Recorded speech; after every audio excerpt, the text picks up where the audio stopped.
Hey everyone, Lethco here. I wanted to show you guys something kind of cool that I bought. It is the RetroFlag gPi. As you can tell, it looks a lot like the original Game Boy here. But it's actually a handheld emulation console. It's just the case by itself that you get, though. This is the cartridge that they send, but you have to add a Raspberry Pi Zero to it. I would recommend a Pi Zero W, which has the built-in Wi-Fi to help transfer whatever you'd want to move over. But I've replaced the sticker on here with a Legend of Zelda Link's Awakening sticker.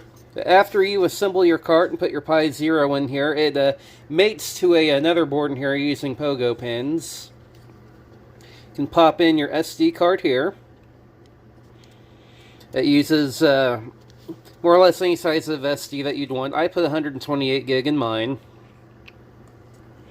You can tell on the back here it has a Game Boy layout with a couple of extra buttons here, and on the back you also have some back triggers, which is these here. Your cartridge slides in the top after you're done. I do have rechargeable batteries in here. It does not have an internal battery. It does take rechargeables. But it comes with everything you need minus your batteries, your SD card, and a Raspberry Pi Zero W. The case runs about $70. Pi Zero W you can get for, let's say, I know MSRP is 10, let's say 15 to 20 shipped. You can get a 128 gig SD card right now for between 15 to 20. So for around, $100, $110, you've got a very nice handheld. So I believe we've got her all put together. Let's make sure our cartridge is in there snug. And we will go ahead and power her on real quick.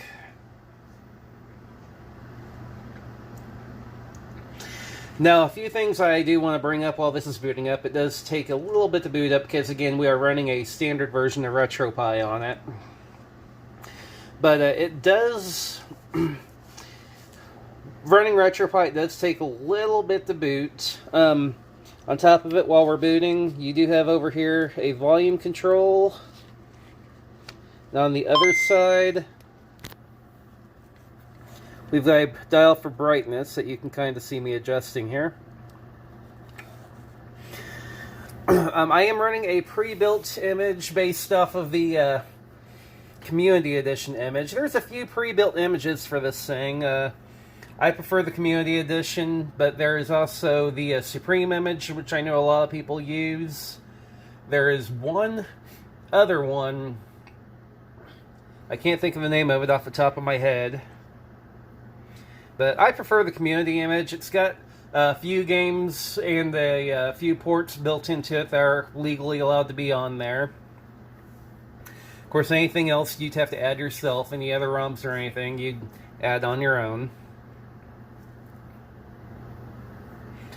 Looks like we're about ready to boot up. I love the theme on here, though. This pixel theme is very, very nice.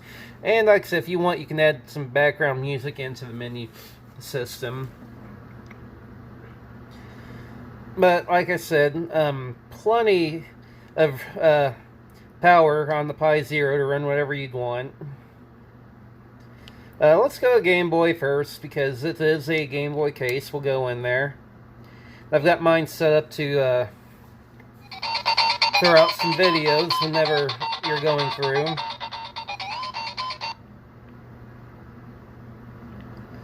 That will load up one of my favorites. Let's go down a bit. There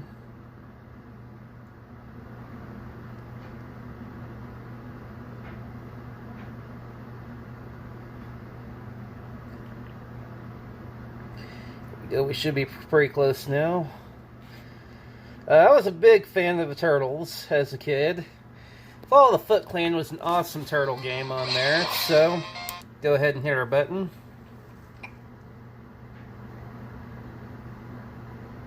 Ignoring the glare from my camera and everything.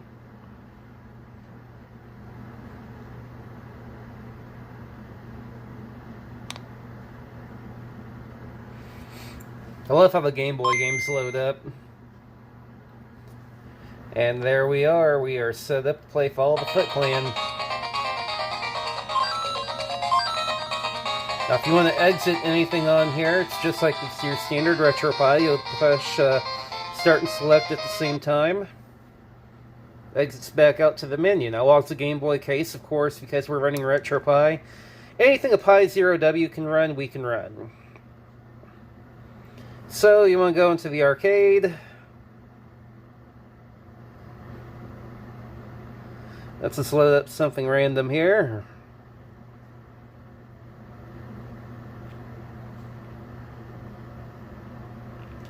So you want to play up some Gear Avatar. Hit our button.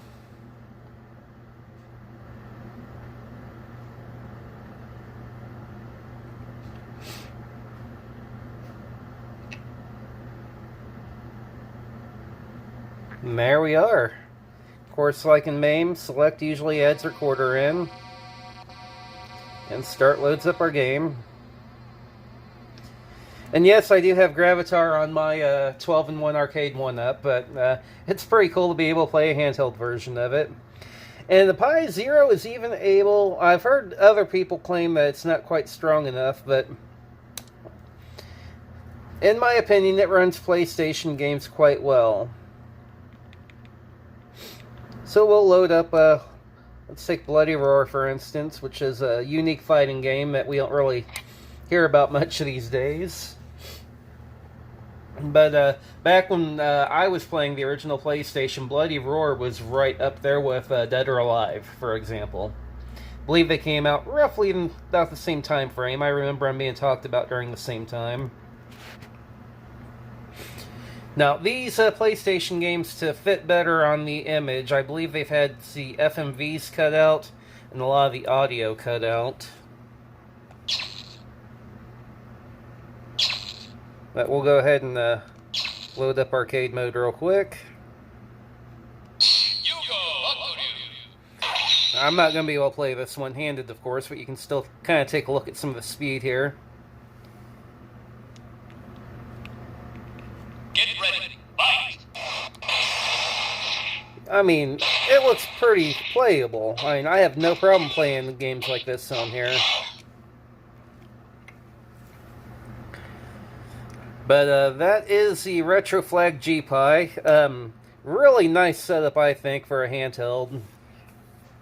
And the theme of this goes along great with this guy here, which is the little Pi 3 based Nintendo that I have hooked up to my projector in the game room. It's like the perfect partner for it, in my opinion. But if you want to order one of these, they are going for about $70 on Amazon. Like I said, you'll have to supply your own Pi Zero or Pi Zero W, preferably the W, batteries, and an SD card. So I hope you like the look at the Pi Zero W and the RetroFlag gPi case. Like I said, I've recently set up a Patreon. If you want to see more videos and support me in doing these videos and whatnot, feel free to head over there. Otherwise, give us a like, give us a share. Hope to see you all again with another video. Thanks for watching.